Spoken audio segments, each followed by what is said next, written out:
Hello students. आश्रम व्यवस्था। प्राचीन भारतीय संस्कृति में आश्रम व्यवस्था का महत्वपूर्ण स्थान है। भारतीय समाज में मनुष्य के जीवन को सुसंस्कृत, सुसंगठित और सुव्यवस्थित करने के लिए आश्रम व्यवस्था जैसी संस्था की नियोजना की गई थी। प्राचीन हिंदू विचारकों ने मानव जीवन को समग्रतापूर्वक व्यवस्थित रूप प्रदान करने के लिए तथा आध्यात्मिक उत्कर्ष के लिए उसे आश्रमों के अंतर्गत विभाजित किया गया था। मनुष्य का सात्विक और शुद्ध चरित्र जीवन उसके व्यक्तित्व का निर्माण करता है तथा उसकी आध्यात्मिक प्रगति में सहायक होता है। आश्रम व्यवस्था का दर्शन प्राचीन व्यवस्थाओं के अद्वितीय ज्ञान और प्रज्ञा का प्रतीक है, जिसमें ज्ञान और विज्ञान, लौकिक और परलौकिक, कर्म और धर्म का भोग और त्याग का समन्वय है। पुरुषार्थ की अवधारणा आश्रम व्यवस्था से की गई है। यही कारण है कि उसे चातुर्वर्ण्य आश्रम की संज्ञा दी गई है। आश्रम व्यवस्था का प्रतिपादन या प्रथम उल्लेख हमें जाबोली उपनिषद में प्राप्त होता है।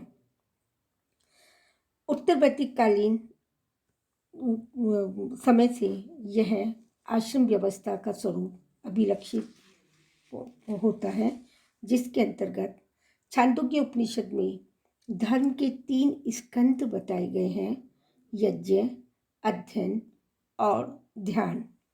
गौतम धर्मसूत्र, आपस्तम्ब धर्मसूत्र, विष्णु पुराण आदि शास्त्रकारों ने भी 4 आश्रम की व्यवस्था की है: ब्रह्मचर्य, गृहस्थ, वानप्रस्थ और संन्यास आश्रम। ब्रह्मचर्य आश्रम में मनुष्य के बौद्धिक और शिक्षित जीवन के लिए ब्रह्मचर्य आश्रम की व्यवस्था की गई है। इसी आश्रम में रहते हुए विद्या और शिक्षा की प्राप्ति होती है, जिससे मनुष्य की ज्ञान और गरिमा बढ़ती है। ब्रह्मचर्य अर्थात ब्रह्म और चर्य से मिलकर बना शब्द। ब्रह्म का अर्थ वेद अथवा महान और चर्य का अर्थ है विचरण करना या अनुसरण करना। इन दोनों के सम्मिलित अर्थ से तात्पर्य है कि ब्रह्म के मार्ग पर चलना।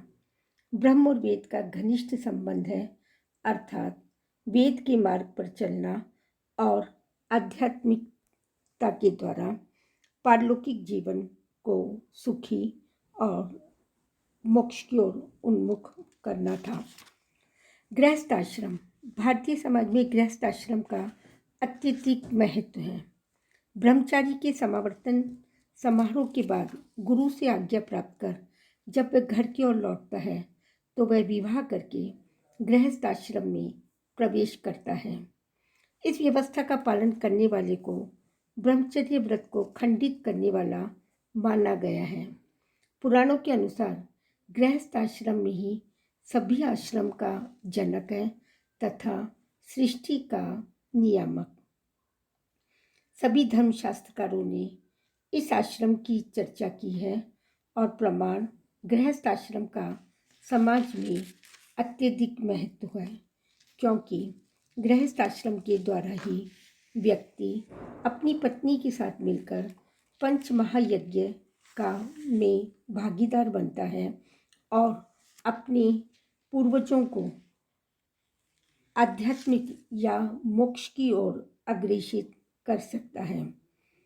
गृहस्थ आश्रम का दूसरा मूल उद्देश्य सांसारिक दृष्टि से वह स्वयं को ही नहीं बल्कि पूरे परिवार के माध्यम से समाज को विस्तार और व्यापकता प्रदान करता है।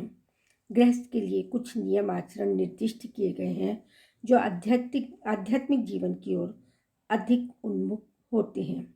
गृहस्थ के लिए भौतिक और सांसारिक सुखों को स्वीकार करते हुए उनकी सीमाओं को आबद्ध भी किया गया है। इसलिए नैतिक, व्यक्तिगत, सामाजिक, धार्मिक, आर्थिक कर्तव्य गृहस्थ आश्रम में आबद्ध हैं। वस्तुतः निष्काम कर्मयोग की साधना गृहस्थ आश्रम में ही संभव है। वानप्रस्थ। जब मनुष्य अपने समस्त गृहस्थ के कर्तव्य और उत्तरदायित्व को संपन्न कर लेता है और उनसे मुक्त हो जाता है, तो वह सांसारिक मोह माया को त्याग कर वानप्रस्थ आश्रम की ओर उन्मुख होता है। उपनिषद युग में वानप्रस्थ जीवन का विस्तार बढ़ने लगा। मनु के अनुसार जब व्यक्ति के सिर के बाल सफ़ेद हो जाते हैं, शरीर में झुर्रियाँ पड़ने लग जाती हैं, उनके पौत्र हो जाते हैं, तो उसे वानप्रस्थ की ओर प्रस्थान कर अपने जीवन को मोक्ष की ओर उन्मुख करना चाहिए। संन्यास आश्रम। मनुष्य के जीवन का अंतिम चरण 75 वर्ष की आयु के बाद 100 वर्ष की अवस्था तक संन्यास आश्रम के अंतर्गत रखा गया है। वानप्रस्थ आश्रम के बाद संन्यास आश्रम प्रारंभ होता है। पुरुषार्थ का अंतिम लक्ष्य धर्म, अर्थ, काम के बाद मोक्ष की अवधारणा की प्राप्ति संन्यास आश्रम के माध्यम से ही संभव है। सन्यासी को भिक्षु कहा जाता है और यति भी। विष्णु पुराण में इसे परिविराट तथा धर्मसूत्र में परिव्राजक कहा गया है। इस प्रकार एक व्यक्ति की आयु 100 वर्ष की निर्धारित की गई है। 1 से 25 वर्ष तक का व्यक्ति ब्रह्मचर्य आश्रम में अपना समय व्यतीत करता है। 25 से 50 तक का गृहस्थ आश्रम, 50 से 75 तक की आयु का वानप्रस्थ और 75 से 100 वर्ष की आयु का व्यक्ति संन्यास आश्रम के रूप में अंततः मोक्ष की ओर उन्मुख होकर उसकी प्राप्ति के लिए अपनी साधना करता है।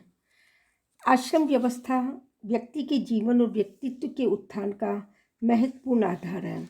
समाज में इसका अत्यंत महत्व है और प्रारंभ से ही आश्रम व्यवस्था ने व्यक्ति और समाज को ज्ञान गरिमा से मंडित किया है। विभिन्न सामाजिक, धार्मिक, आर्थिक क्रियाओं के लिए उसे प्रेरित किया है। सांसारिक मोह माया के पास से मुक्त होने का मार्ग प्रशस्त कर ताकि वह परम ब्रह्म तथा मोक्ष की प्राप्ति कर सके। ऐतिहासिक रूप से आश्रम व्यवस्था समाज में अवश्य प्रचलित थी, किंतु व्यवहारिक रूप से धीरे धीरे यह व्यवस्था परिवर्तित होकर मूलतः ब्रह्मचर्य और गृहस्थ आश्रम में सीमित होकर रह गई। धन्यवाद।